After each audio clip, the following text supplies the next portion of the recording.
kita nggak usah menghujat ya, nggak usah menghujat, apalagi membawa-bawa masa lalu seseorang ya. Ya, semua orang punya masa lalu.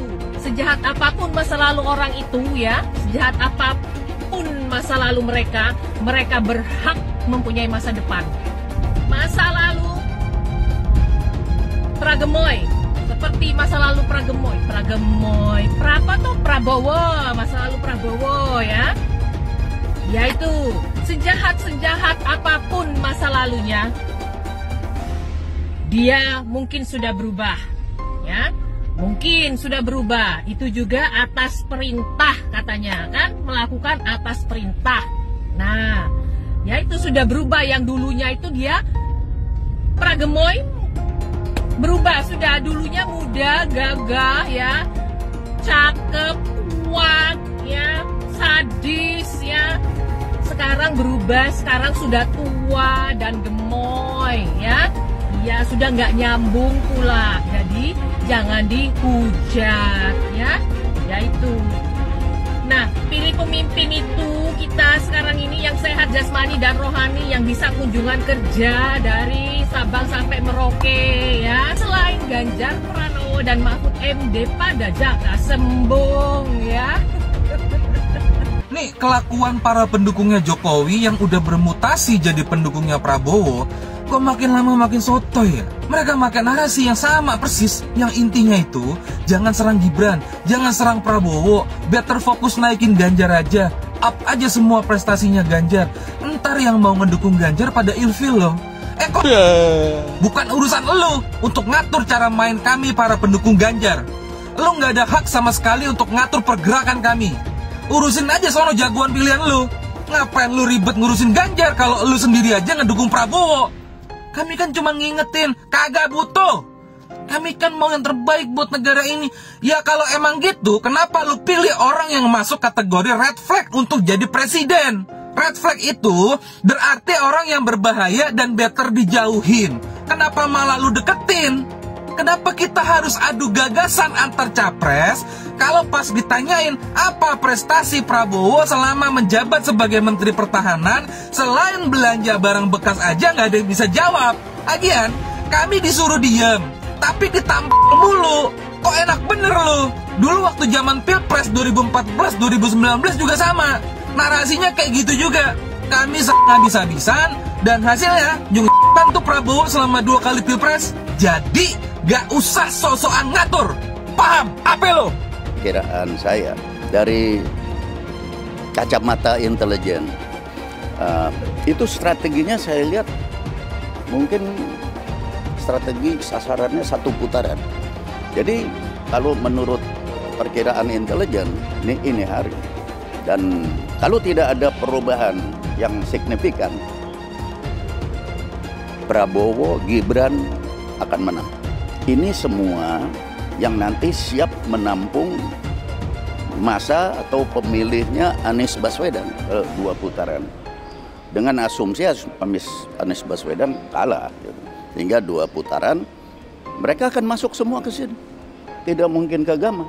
Itu analisa saya. Untuk seorang nasionalis, tempat berdiri saya hanya 1. Bukan pasang kaki, enggak. Pasang kaki 2, 3, enggak. Hanya pasang kaki di 1 tempat, yaitu di tempat orang-orang yang nasionalis, yang berwawasan kebangsaan, yang berfilsafat hidup Pancasila. Seperti Prabowo itu menyatukan diri dengan Jokowi waktu sesudah Pilpres, bersatu lagi. Mereka bersatu karena punya satu wawasan kebangsaan, punya prinsip bahwa seorang nasionalis harus 1. Kalau sekarang sampai 2, itu menurut saya itu yang salah, bukannya saya yang salah. Saya tetap berdiri di prinsip bahwa nasionalisme adalah segalanya untuk Republik Indonesia. Mengenai kriteria pemimpin dan calon pemimpin yang menuju konstelasi politik di 2024 ini, maka dengan bulat acara Istimewa Ulama ini mendukung penuh calon Capres dan Cawapres Pak Anies Baswedan dan Pak Muhaimin Iskandar. Pasangan Amin ini dibandingkan dua yang lainnya jauh lebih dekat hubungannya dengan umat Islam. Istimewa Ulama merekomendasikan Pak Anies dan Pak Muhaimin sebagai Capres 2024 dan akan memberikan dukungan setelah Fakta Integritas ditandatangani. Hari ini ketimpangan adalah potret Indonesia. Pembangunan adalah membangun manusianya, bukan membangun jalannya, sekedar barang-barang yang bisa difoto. Pembangunanlah tentang manusia, bukan tentang infrastruktur. Itulah pembangunan. Alhamdulillah kami coba lakukan ini di Jakarta, dan kemudian bangunan itu namanya Jakarta International Stadium menjadi salah satu megastruktur terbesar di dunia. Kami melihat pentingnya untuk bisa mengembalikan kewibawaan pengadilan, prinsip-prinsip penegakan hukum, prinsip-prinsip penegakan keadilan harus dikembalikan, dan tidak lagi ada kriminalisasi pada siapapun, termasuk ulama, termasuk oposisi. Saya selalu menggaungkan yang namanya narasi keberlanjutan, narasi penyempurnaan. Jadi nggak ada yang namanya arah baru atau perubahan. Kalau surveinya bagus, kita kerja keras lagi biar bisa satu putaran. Bahwa sudah saatnya pemuda memimpin bangsa Indonesia. Prabowo Gibran. Saya ulangi sekali lagi semua, Prabowo Gibran. Cara reformasi dilokomotif juga oleh anak muda. Terus kenapa orang mempersoalkan kalau anak muda yang memimpin bangsa ini? Pemudalah yang akan menentukan siapa capres dan cawapres yang akan menang di pertarungan Pilpres 2024. Nah, yang pasti kalau buat saya dibandingkan misalnya Pak Gibran jadi maju gitu, Mas Gibran gitu ya. Ya saya pilih Ganjar sama Mahfud lah, karena lebih teruji kan. Anda jadi wali kota baru 2 tahun 3 tahun kan belum teruji juga. Ini urus negara loh, mau jadi presiden loh. Kalau Anda belum lengkap, belum pernah di legislatif, belum nasional ya maksudnya DPR, kan DPR belum ngerti nih pemerintahan seperti apa. Anda belum pernah di eksekutif yang tingkat provinsi, Anda nggak ngerti jadi presiden nanti. Ini bukan soal belajar-belajar, coba-coba loh. Ini negara dipertaruhkan untuk 2045. Kita kan mau mencapai 100 tahun ini mau jadi apa? Kalau coba-coba, ini negara sebentar lagi 300 juta penduduk kita. Mana boleh kita kasih orang coba-coba. Saya tidak meremehkan anak muda ya. Anak muda bisa lebih kreatif gitu ya. Tapi bicara tata negara harus mengerti konstitusi. Anda bukan hanya untuk berani untuk maju. Kalau cuma berani maju, banyak bisa kita pilih orang berani maju. Tapi yang lengkap dengan track record ini kan butuh waktu pembuktian. Pasti Pak Ganjar, Pak Mahfud yang lebih pengalaman. Saya tidak mau anak cucu saya harus nunggu sekian tahun lagi. Pengalaman Jakarta gitu kan, nunggu lagi mundur. Males sudah. Jadi kita nggak usah coba-coba deh. Udah jangan dengerin janji-janji manis orang. Buktikan aja selama ini bagaimana. Lebih setuju lagi apa yang disampaikan calon presiden Pak Ganjar Pranowo. Tadi saya bisik-bisik ke beliau, Pak, nanti habis dilantik, besoknya langsung masuk ke kedaulatan pangan. Nggak usah lama-lama. Perencanaannya disiapkan sekarang, begitu dilantik besok langsung masuk ke kerja kedaulatan pangan. Sehingga swasembada pangan, ketahanan pangan, kedaulatan pangan itu betul-betul kita miliki. Dan saya yakin Pak Ganjar mampu menyelesaikan ini. Ya kita jujur aja ngomong, kalau Anda mau jadi presiden, wakil presiden, nah kalau tanya sama saya, kamu mau jadi politisi, mau jadi apa sih? Ya kalau nggak beres negara ini, ya saya mau jadi presiden. Karena cuma jadi presiden bisa cepat membereskan itu. Coba lihat, kayak di DKI, kok nggak ada Ahok, nggak ada demo. Kalau Ahok nggak nyalon kan nggak ada masalah kemarin. Coba kalau ada Ahok. Jadi Ahok itu adalah orang yang tidak boleh di politik karena dia membuat bangsa ini tidak bisa bersatu. Itu terbalik-balik. Yang pengen pecahin orang siapa? Kok saya yang dituduh? Ini bagi saya itu aneh gitu loh. Tapi itu fakta. Nah, makanya saya tetap ada di PDI Perjuangan karena satu-satu partai yang tetap mencalonkan saya di DKI dengan ancaman macam-macam hanya PDI Perjuangan. Kata Ibu Mega, mau jadi apa bangsa ini kalau kamu Pak Ahok yang bisa kerja, yang jujur, tidak boleh mencalonkan diri? Masa orang yang nggak jujur, yang itu mau yang bisa dicalon, katanya mau jadi apa, bisa kerja apa? Makanya saya pribadi ya putuskan dia ikut Ibu Megawati PDI Perjuangan. Saya itu dia bisa berani terang-terangan. Kalau di DKI dulu saya sudah mundur, dianggap bikin kacau, bisa bikin demo. Ini sesuatu yang aneh menurut saya gitu loh. Nah, Ibu Mega nggak boleh mundur, harus maju. Mau jadi apa bangsa ini katanya, kalau kamu ditekan untuk mundur. Nah, itu yang saya sampaikan. Bilang dihalang-halangi, Anies masih sering bikin acara di sana-sini. Bebas pula. Duh, nggak capek apa ngibulin rakyat mulu, Pak? Nah, yang gue pertanyakan nih, Anies itu kampanye di mana-mana sering naik pesawat jet. Nah, pesawat jet biaya sewanya dari mana, Pak? Atau itu pesawat jetnya siapa, Pak? Coba jujur deh. Karena setahu gue nih, itu punya bos Anda, Surya Paloh. Anies bicara soal pendidikan. Padahal waktu dia di Jakarta, dia sendiri nggak mampu buat memberikan bangku sekolah yang cukup waktu mimpin di Jakarta. Artinya, dia nggak mampu memberikan bukti kalau omongan dia itu bisa dilaksanakan. Anies bilang, setiap jabatan harus diisi sama orang-orang yang kompeten. Lah, faktanya di Jakarta, beberapa jabatan diisi sama orang-orang dekatnya dia. Nggak kompeten pula. Terus TGUPP. Itu yang jumlahnya seabrek-abrek, fungsinya buat apa, Pak? Kok Jakarta makin berantakan sih? Sekali lagi, Anies nggak bisa membuktikan omongannya. Anies bilang dia akan membuka lapangan kerja. Yang dulu janjinya 200.000 lapangan kerja, ternyata cuma ngomong kosong, alias cuma janji palsu. Soal pembangunan yang berkelanjutan. Dia bilang di Jakarta dia udah meneruskan yang udah baik. Lu jangan percaya ya, itu ngibul. Faktanya, nggak seperti itu loh. Belum lagi nih, program penanggulangan banjir. Jadi di daerah Jakarta itu ada daerah yang sebelumnya udah bebas banjir. Pas Anies mimpin, kok bisa-bisanya daerah itu banjir lagi? Gimana nggak banjir kalau kalinya udah nggak pernah dikeruk sama dibersihin, Pak? Kalau soal Jakarta, gue bisa bicara banyak deh.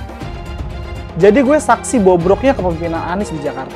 Dan gue bisa pastiin, omongan manisnya Anies soal apa yang dia lakukan waktu mimpin Jakarta itu banyak ngibulnya. Milih Anies dan Imin setidaknya sudah menyelamatkan Indonesia dari kehancuran.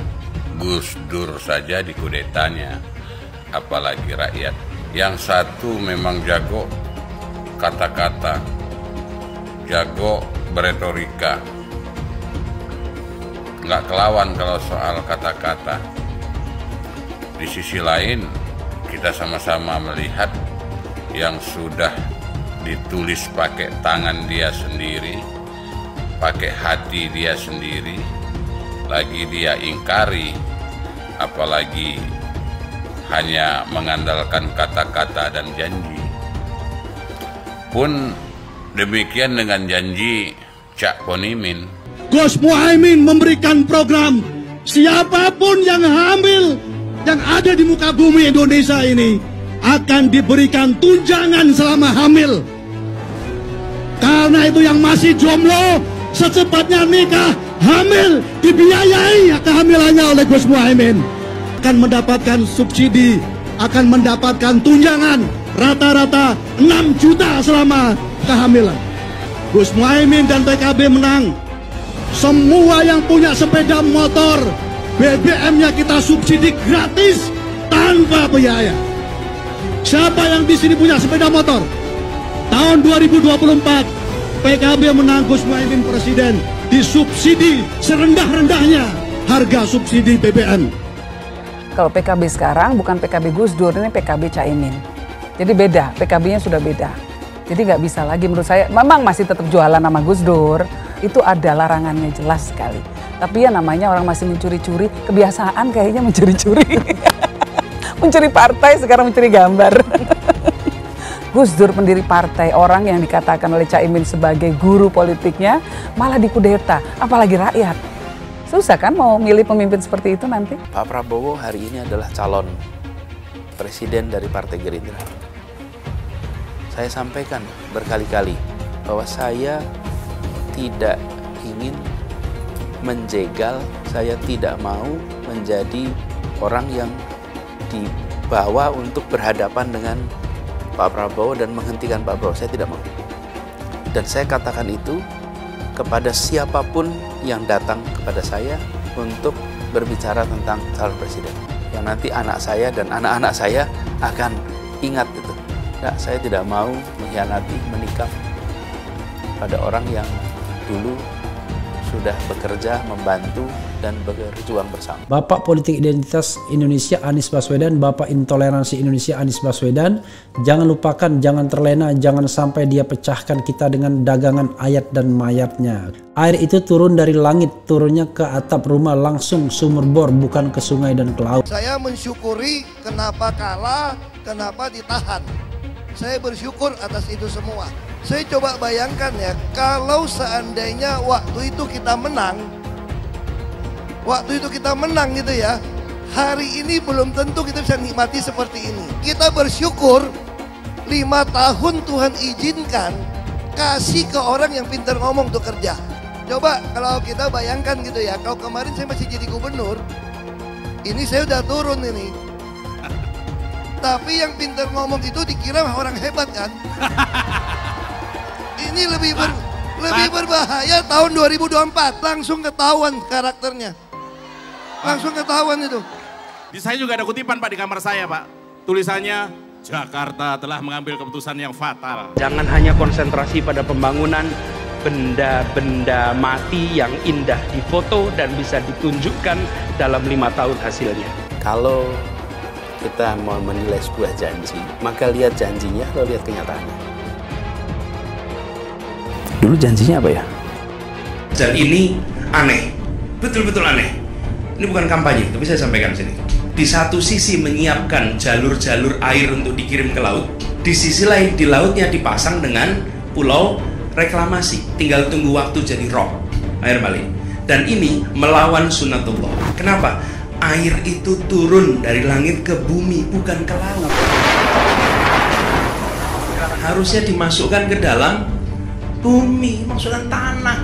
Di seluruh dunia air jatuh itu dimasukkan ke tanah, bukan dialirkan pakai gorong-gorong raksasa ke laut. Jakarta telah mengambil keputusan yang fatal. Bukan banjir, itu memang parkir air. Bukan banjir, itu memang parkir air. Masyarakat berkeliling dengan membawa toa untuk memberitahu semuanya, termasuk sirine. Ibon 82 miliar. Apa alat transportasi yang dimiliki oleh hampir setiap orang? Alat transportasi yang dimiliki semua orang adalah kaki. Kalau seandainya orang Jakarta percaya Pak Anies jadi gubernur pun, saya berani jamin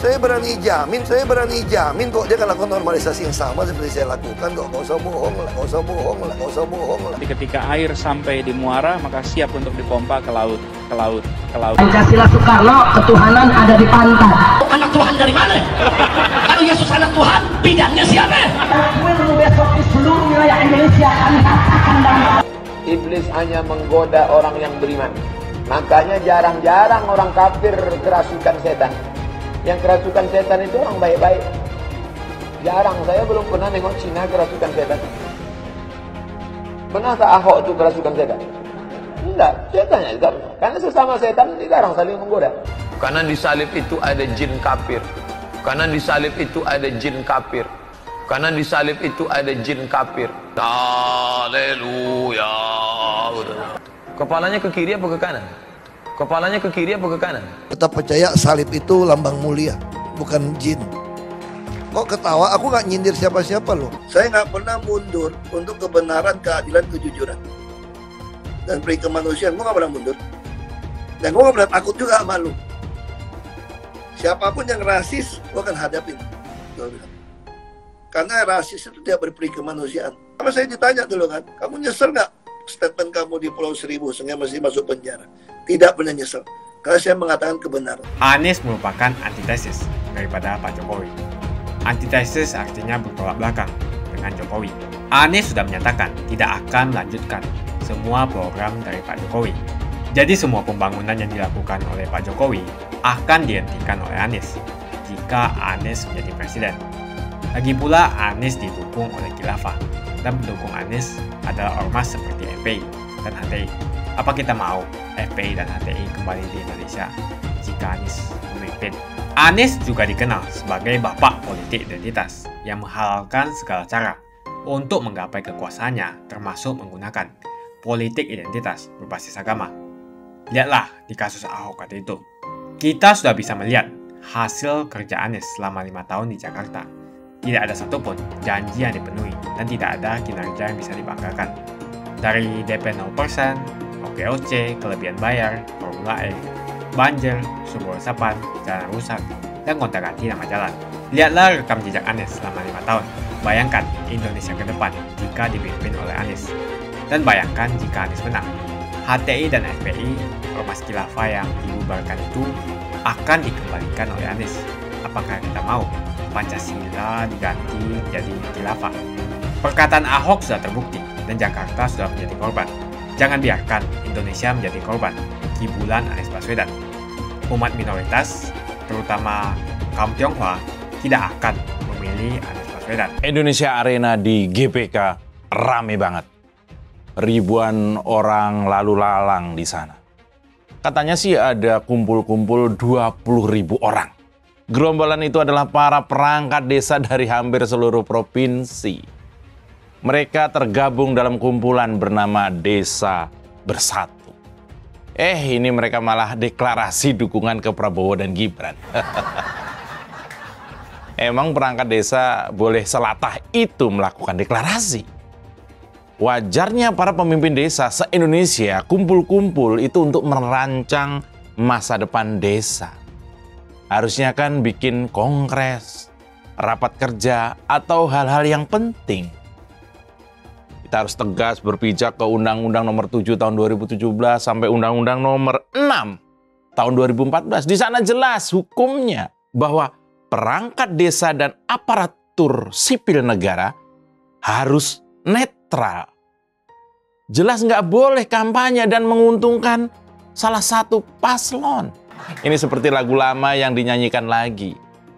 Mulut-mulut jago kibul di sebelah pasti bilang, ini peristiwa politik di luar masa kampanye dan bukan kecurangan. Dalih dan argumen dari mulut licin itu selalu ada. Tapi masalahnya kita harus kembali ke aturan undang-undang. Bukannya ASN harus netral. Bukannya sudah ada undang-undang yang mengatur itu. Terus bagaimana ini diusut? Bisa-bisa banyak desa di Indonesia nggak punya pemimpin dong. Coba mana ada lapas yang bisa langsung muat 20.000 orang? Gerombolan kacau itu apa perlu dihukum ke pulau kosong di tengah lautan misalnya? Susah kalau orang udah bergerak dengan membabi buta. Kejadian ini jelas menambah tinta hitam demokrasi kita. Dan kalau kita cermati, kejadian ini sangat tidak wajar. Soalnya orang Indonesia itu biasanya melanggar hukum tapi masih malu-malu kucing. Tapi ini melanggar konstitusi kok sampai 20.000 perangkat desa dan ASN. Itu bukan cuma borongan tapi melanggar hukum dengan menggerombol satu stadion. Apalagi deklarasi berjamaah. Itu kelihatan banget melanggar hukum, bos. Makanya gerombolan orang banyak di GBK itu udah kelewatan. Coba bayangin, ribuan orang dimobilisasi dari banyak daerah. Ada yang naik bis, naik kereta, atau naik pesawat. Belum biaya nginep di hotel. Pikirin juga ongkosnya sampai uang makan. Ini habis berapa miliar atau mungkin triliun. 20.000 orang, terus semua uangnya itu dari siapa? Peringatan Bawaslu dianggap cuma korek kuping aja. Para politikus busuk dan gerombolan yang mau dimobilisasi jelas keterlaluan. Ya kalau kita mau bongkar satu-satu, hal yang bermasalah itu banyak banget, bos. Padahal jauh-jauh hari dari kejadian ini, Bawaslu sudah ngasih peringatan bahwa kepala desa dan perangkatnya harus netral dalam pemilu. Tapi peringatan ini boro-boro didengar. Masuk kuping kiri, jelas keluar kuping kanan. Kekacauan ini adalah tanda bahwa 2024 mengandung banyak sekali aroma busuk. Jelas sumbernya adalah akal bulus dan nafsu politik. Dari sini terlihat ada bau-bau kelicikan yang berjalan di dalam sistem. Soal anggaran, keamanan, dan backingan. Kita kebayang siapa yang paling diuntungkan oleh sandiwara yang besar ini. Gak mungkin ribuan orang itu gerak sendiri tanpa dikendalikan. Gak mungkin. Gak mungkin gerombolan itu manut-manut saja tanpa diinstrukturi. Jelas para aktornya pasti bukan sembarangan dong. Pasti mereka punya instrumen, punya alat, dan kekuasaan untuk gerakin ribuan orang. Lapis masalahnya juga ruwet. Kalau kita juga lompat soal administrasi misalnya, itu sebenarnya siapa yang ngeluarin izin acara deklarasi ribuan orang? Terus siapa yang mengamankan acaranya? Nah, anggaplah para aparat keamanan. Terus dasarnya apa mereka ngasih izin begitu saja? Apakah ada aktor besar yang sekaligus mengendalikan izin dan keamanan? Bahkan para kepala desa dan perangkat aja dimobilisasi. Nggak kebayang politik kebusukan macam apa yang beredar di desa-desa. Belum lagi perangkat hukum, sistem, dan sumber daya negara. Pertanyaan dari semua ironi ini sederhana. Apakah bangsa kita masuk ke era baru? Bisa jadi kita masuk ke sebuah zaman di mana demokrasi dan kejujuran dicabik-cabik oleh ambisi. Bisa-bisanya ditunggangi demi para penguasa rakus berperut buncit itu. Ya meski ada penguasa yang kurus ya, ingat loh, nafsu kekuasaan di perutnya juga bisa sama besarnya. Orangnya sih kurus, tapi nafsunya gede. Nasib bangsa kita jelas nggak bisa dianggap enteng, bos. Mau dibuai oleh 2000 video TikTok joget-joget sekalipun, nasib rakyat tetap nggak bisa dibecandain. Nggak ada yang lucu dari cengengesan politik yang licik. Bahkan politisi yang mengencingi kedaulatan hukum masih santai, ketawa ketiwi. Nggak ada rasa malu, nggak ada rasa bersalah. Jelas harus diungkap siapa yang menggerakkan kepala desa dan perangkatnya. Harus diselidiki apakah penggiringan yang sistemik ini memakai fasilitas negara. Kalau iya, 2024 telah diawali dengan tinta hitam yang harus dibersihkan. Sebenarnya masyarakat udah paham. Mata kita semua udah terbuka lebar. Bahwa tanda-tanda kecurangan dan keculasan semakin jelas. Bahkan dari tingkat yang tinggi sampai level desa. Penegak hukum dan rakyat harus segera bangun. Seluruh upaya politik yang busuk harus dibongkar. Pelaku-pelaku kelicikan harus dihukum. Dulu Anies bisa menang karena menggunakan agama dan etnis. Isu agama, ras, dan antar golongan dinikmati oleh relawan Anies. Saat itu Anies didukung oleh FPI, HTI, dan pengasong khilafah lainnya. Pada akhirnya Ahok harus kalah, namun kekalahan dia adalah kekalahan yang membuka mata rakyat Indonesia bahwa masih ada orang-orang yang menang dengan cara menggunakan politisasi agama atau politik identitas berbasis agama. Ternyata banyak sekali orang yang dengan mudah terhasut lewat jalan-jalan seperti itu. Relawan Anies terutama dari FPI, HTI, PA212 seperti Bahar Smith dan Rizik Syihab selalu menghujat Cina, etnis Cina. Tapi saat ini negara Cina sudah menjadi nomor 1 di dunia. Saya bangga sebagai Cina. Etnis Tionghoa dicap sebagai pemberontak, sedangkan etnis Arab dianggap sebagai Tuhan atau tuan dari pribumi.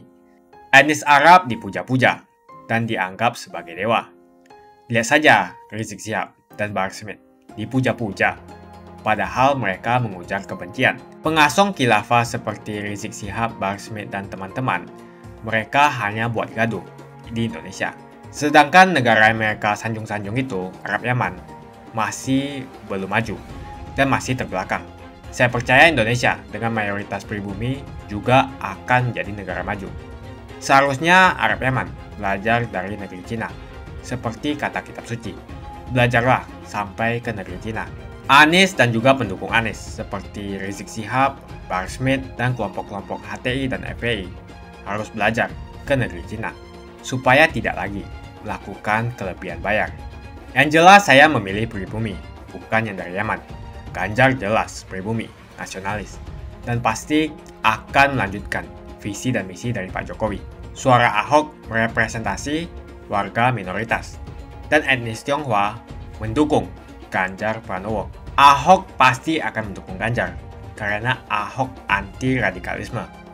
Ahok yang jelas tidak akan mendukung Anies Baswedan, karena Anies Baswedan didukung oleh kelompok khilafah, HTI, dan FPI, ormas terlarang itu. Anies merupakan antitesis daripada Pak Jokowi, dan diragukan kenasionalisannya, apalagi pribumiannya. Antitesis artinya bertolak belakang dengan Jokowi. Anies sudah menyatakan tidak akan melanjutkan semua program dari Pak Jokowi. Jadi semua pembangunan yang dilakukan oleh Pak Jokowi akan dihentikan oleh Anies jika Anies menjadi presiden. Lagi pula Anies didukung oleh khilafah, dan pendukung Anies adalah ormas seperti FPI dan HTI. Apa kita mau FPI dan HTI kembali di Indonesia jika Anies memimpin? Anies juga dikenal sebagai bapak politik identitas yang menghalalkan segala cara untuk menggapai kekuasaannya, termasuk menggunakan politik identitas berbasis agama. Lihatlah di kasus Ahok kali itu. Kita sudah bisa melihat hasil kerja Anies selama 5 tahun di Jakarta. Tidak ada satupun janji yang dipenuhi dan tidak ada kinerja yang bisa dibanggakan. Dari DP 0%, OKOC, kelebihan bayar, Formula E, banjir, sumber resapan, jalan rusak, dan gonta-ganti nama jalan. Lihatlah rekam jejak Anies selama 5 tahun. Bayangkan Indonesia ke depan jika dipimpin oleh Anies. Dan bayangkan jika Anies menang. HTI dan FPI, ormas khilafah yang dibubarkan itu, akan dikembalikan oleh Anies. Apakah kita mau Pancasila diganti menjadi khilafah? Bagian Indonesia Timur yang mayoritas non-muslim seperti Bali tidak akan setuju dengan khilafah atau sistem khilafah. Mungkin Indonesia akan bubar jika Anies menjadi presiden. Perkataan Ahok sudah terbukti dan Jakarta sudah menjadi korban. Jangan biarkan Indonesia menjadi korban kibulan Anies Baswedan. Umat minoritas, terutama kaum Tionghoa, tidak akan memilih Anies Baswedan. Saya yakin karma Ahok mengejar Anies Baswedan. Dulu Anies memainkan politik identitas kepada Ahok. Sekarang Anies dipertanyakan kepribumiannya karena dia dari Yaman. Itu saja opini saya hari ini. Tuliskan opini kalian tentang Anies Baswedan. Jika kalian setuju dengan pendapat saya di video ini, pastikan kalian menekan like di video ini dan bagikan video ini ke teman dan family Anda supaya mereka semua mengetahui tentang informasi ini.